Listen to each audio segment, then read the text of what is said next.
कहते हैं प्रभु का एक भक्त ठिठुरती रात में घर से बाहर निकला।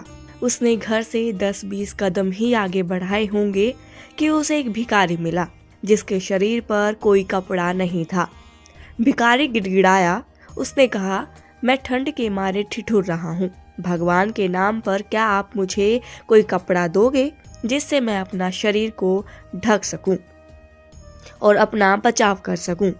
भगत ने एक शॉल ओढ़ा हुआ था। उसने दिल से सोचा कि इस शॉल के मैं 2 भाग कर सकता हूँ।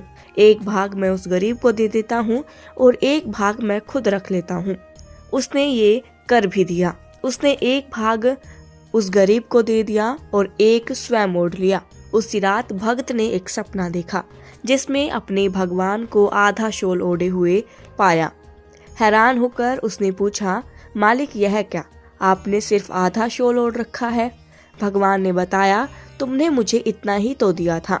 यह मत सोचो कि परमेश्वर कहीं एक ही स्थान पर रहता होगा।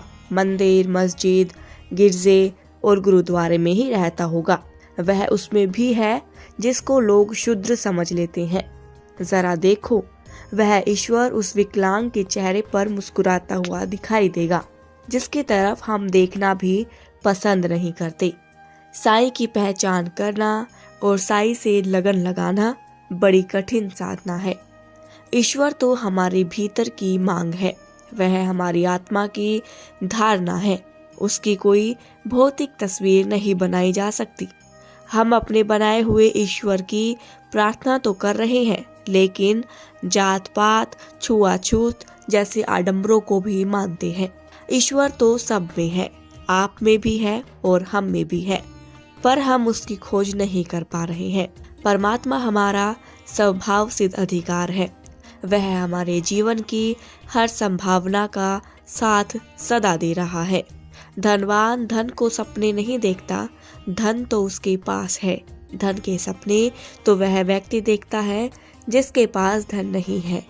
ईश्वर क्या है? यह प्रश्न एक नास्तिक ने एक आस्तिक से पूछा। एक आस्तिक मंदिर में पूजा करने जा रहा था। उसका एक दोस्त नास्तिक व शंकालु था। वह उससे मिला और उसने पूछा, कहाँ जा रहे हो?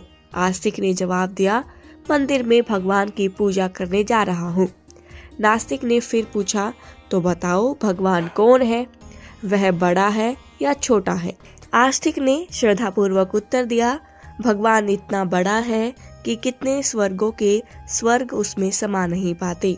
फिर भी भगवान इतना छोटा है, मेरे नन्हे से हृदय में समाया हुआ है। इसीलिए कहा है, श्रद्धा में ही भगवान है।